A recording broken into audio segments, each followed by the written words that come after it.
فرمایا خبردار ہو جاؤ، اللہ کے ذکر میں ہی دلوں کا اطمینان ہے، اللہ کے ذکر میں دلوں کا چین ہے۔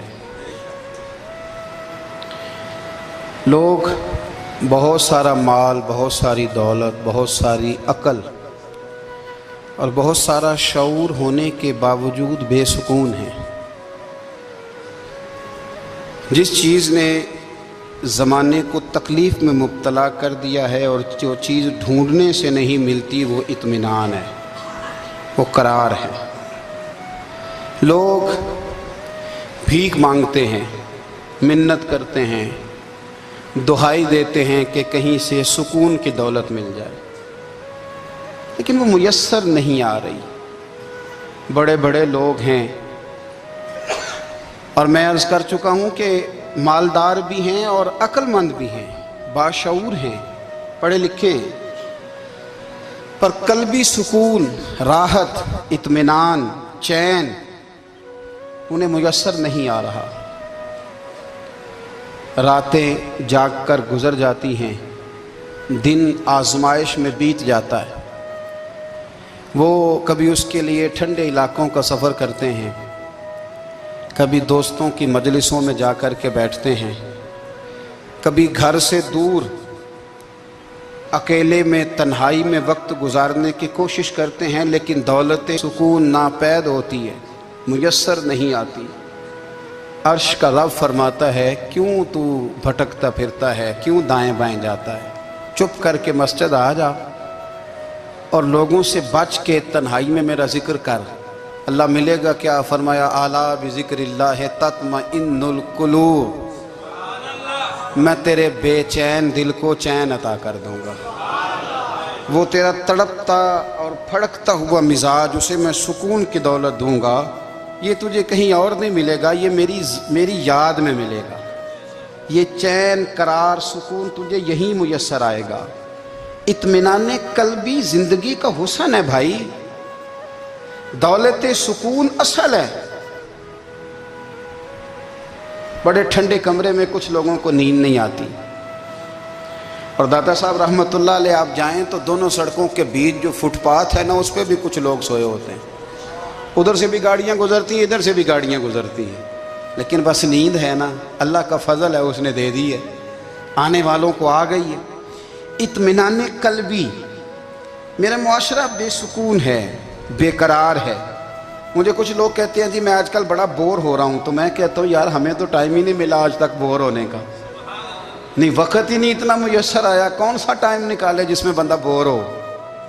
وہ تو ہے کہ انسان کچھ فارغ ہو، کہیں اس کے پاس گنجائش ہو تو بور بھی ہو لے۔ کیسے بور ہو لیتے ہو؟ یہ کیا ہوتا ہے بور ہونا؟ زندگی میں اتنا وقت ہی کہاں ہے کہ انسان بور ہوتا پھرے اور یہ تصور بناتا پھرے کہ میں بڑی آزمائش میں ہوں، تو میں بڑے بور ہو رہا ہوں، تو میں بڑی تکلیف میں ہوں۔ تو وقت بہت زیادہ ہے ہمارے پاس، لا یعنی کاموں میں ضائع بڑا ہوتا ہے، تو ہم بور ہوتے ہیں، پریشان ہوتے ہیں۔ اللہ فرماتے ہیں یہ جو میری یاد ہے نا، لیکن اس کا بھی ایک طریقہ ہے یاد کا، اس طریقے سے اگر میرے رسول کریم علیہ السلام نے فرمایا اللہ کا ذکر اس طرح کرنا کہ دیکھنے والا تمہیں دیوانہ سمجھے، لوگ سمجھیں کہ کوئی مجنون ہے، کوئی جنونی ہے، کوئی پاگل ہے۔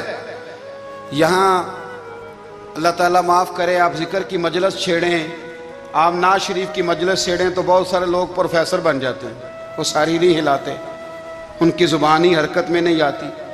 حالانکہ رب کریم کا ذکر اس طرح کرو کہ دیکھنے والا تمہیں دیوانہ سمجھے، کہیں اور کھونے کی ضرورت ہی نہیں۔ میرے حبیب گویا ہمیں فرماتے ہیں تو رب کے ذکر میں اس طرح کھو جا کہ تجھے دنیا کا خیال ہی نہ رہے، تجھے پھر دنیا کی ہوش نہ رہے۔ لیکن اگر نماز میں بھی خیال غیر آئے، ذکر میں بھی توجہ کہیں اور ہو، زندگی میں وہ عجیب لمحہ تھا، وہ میرے ساتھ تھا اور میں تنہا تھا۔ اگر ماحول یہ ہو کہ آپ کہیں جسم کے ساتھ تو موجود ہوں، روح موجود نہ ہو، تو پھر لذت ذکر بھی میسر نہیں آتی، پھر کیف نہیں حاصل ہوتا۔ یاد رکھیں کہ اس طرح کھو کے رب کی یاد کہاں سے کیف آئے گا؟ الجھ ہی پڑا گئے ہیں۔ وہ مستی، وہ سرور، وہ کیف جو اللہ کے ذکر میں ہوتا تھا، جو کبھی مرشد کامل کے سامنے بیٹھ کر لوگ اللہ اللہ کرتے تھے تو لگتا یہ تھا کہ یہ یہاں ہیں ہی نہیں، یہ تو کہیں اور چلے گئے ہیں، یہاں موجود ہی نہیں۔ لیکن اب وہ موج نہیں، وہ شوق نہیں، وہ درد نہیں، وہ ذیل نہیں۔ اقبال تڑپ کے کہا کرتے تھے خرد کی گتھیاں سلجھا چکا ہوں، یا رب مجھے صاحب جنوں کر دے، اللہ مہربانی فرما، وہ کیفیت دے، وہ سرور دے۔ زندگی میں اگر اطمینان چاہتے ہو تو کبھی کبھی سب کچھ بھول کے نا تو مست ہو جایا کرو رب کی یاد میں۔ کبھی کبھی چھوڑ دیں دنیا، چھوڑیں یار موبائل، کسی وقت کریں اس کو بند، چھوڑیں اس بات کا خیال کہ فلانے نے سلوٹ کیا ہے کہ نہیں کی، چھوڑیں۔ حضرت باجزید بستامی رحمت اللہ تعالیٰ علیہ فرماتے ہیں میں نے اعتکاف کبھی اپنی مسجد میں نہیں کیا، اس لیے کہ سارے ہی ہاتھ چومنے والے، سارے ہی پیار کرنے والے۔ فرماتے میں جب اعتکاف کرتا تھا تو میں بستام سے دور نکل جاتا تھا جہاں کوئی مجھے جاننے والا نہ ہو۔ اٹھ بلیا چلو تھے وسیے جتھے وس دینی سارے ینے، نہ کوئی ساڈی ذات پچھانے تے نہ کوئی سانو مننے، چلو ادھر چلیں۔ اٹھ بلیا چلو تھے وسیے جتھے وس دینی سارے ہی ینے، نہ کوئی ساڈی ذات پچھانے تے نہ کوئی سانو۔ اتنا شوق ہے سلوٹ کرانے کا، اتنا شوق ہے تعارف کرانے کا، اتنا شوق ہے اپنا بتانے کا، تو یہ چیز غلبہ کر جاتی ہے، پھر نام رہ جاتا ہے، روح نہیں رہتی، پھر وجود رہ جاتا ہے، پھر باطن کی کیفیت نہیں رہتی۔ خدا را اپنے آپ کو بے چین نہ کرو، بے قرار نہ کرو، بے سکون نہ کرو، رب کی یاد میں آ جاؤ، درود و سلام میں آ جاؤ، نعت کے حسن میں آؤ، تلاوت کی دنیا میں آؤ، سجدوں کے نور میں آؤ۔ آؤ کبھی کھول کے دل مسجد کی صفائیاں کریں، آؤ نہ کبھی کوئی بوڑھا دادی نانی دادا ان کے پاس بیٹھ کے پیر دبا کے اللہ کو راضی کریں۔ یہ کیف والی جگہ ہیں، یہ سرور والی جگہ۔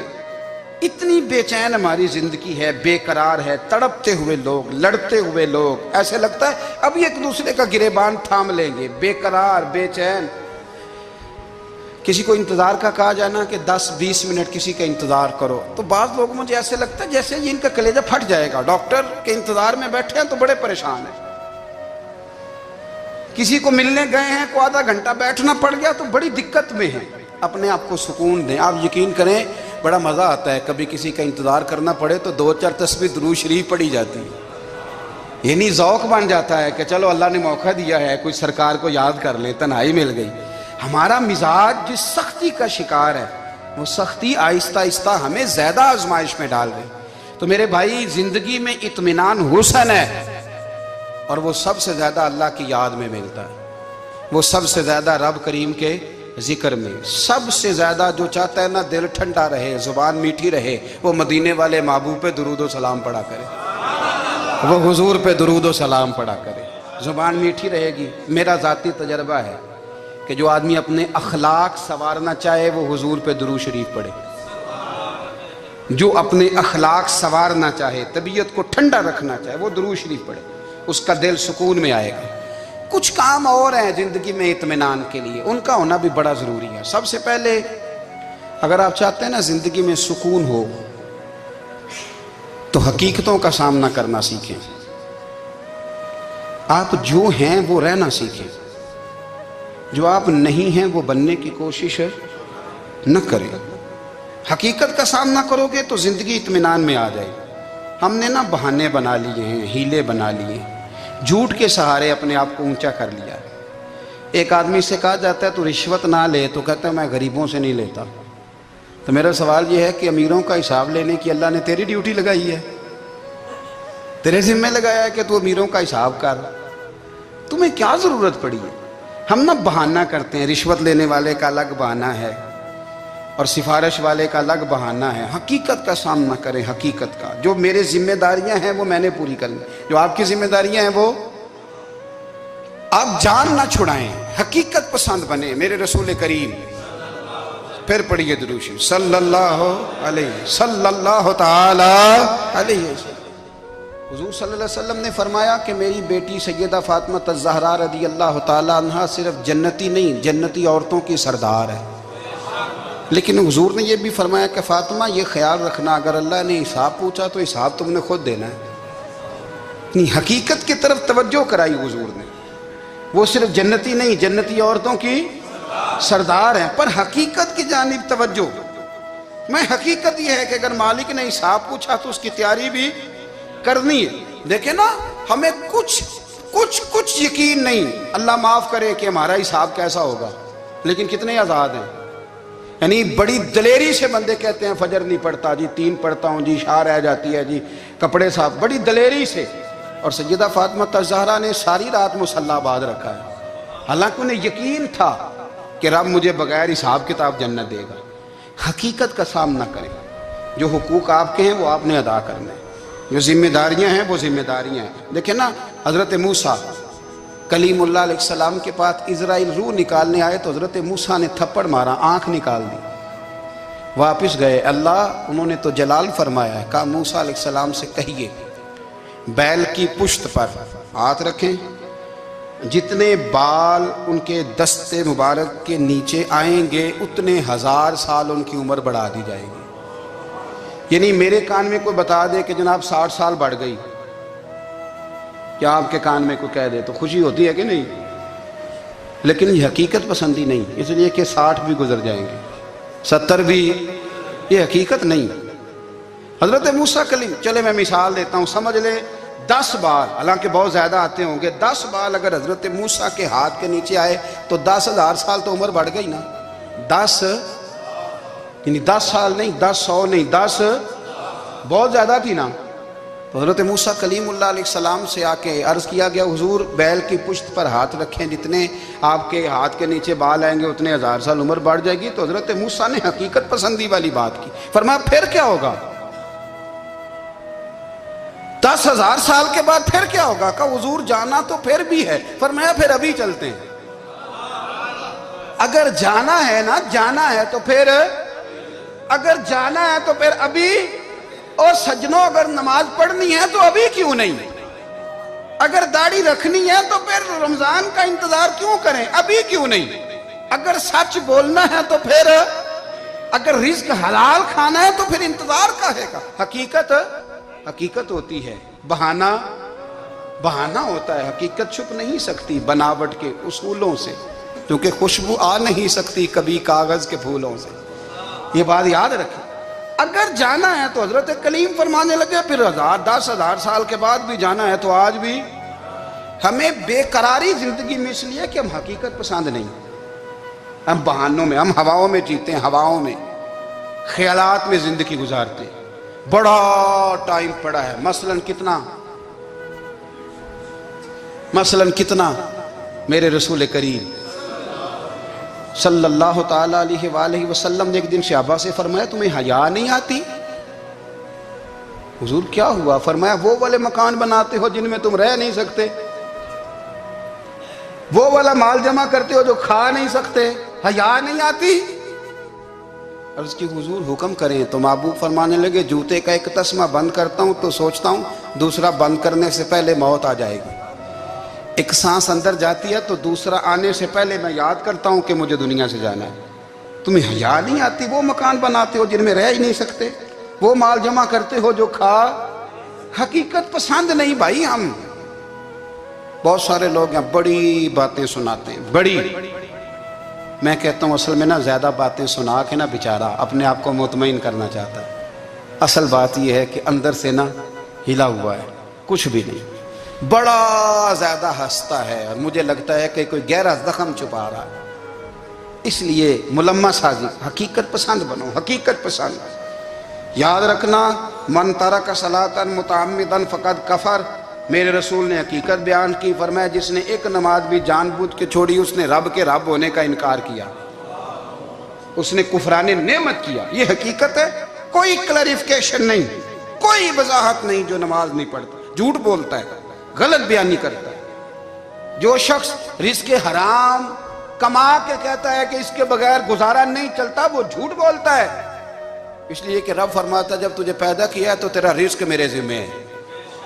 اللہ فرماتا ہے کہ لا یکلف اللہ نفسا الا وسعہا، میں کسی پر وہ بوجھ نہیں ڈالتا جو اٹھا نہ سکے۔ نماز فرض کیا اس کا مطلب ہے ہم پڑھنے کے قابل ہیں، اس نے ہمارے ذمہ داریاں لگائی ہیں تو مطلب یہ ہے کہ ہم ذمہ داریاں ادا کرنے کے قابل ہیں، ورنہ وہ کہتا ہے میں وہ بوجھ ڈالتا ہی نہیں جو تجھ سے اٹھایا نہ جائے۔ اگر چاہتے ہو کہ زندگی میں اطمینان ملے تو خدا را حقیقت پسندوں والی زندگی گزارو.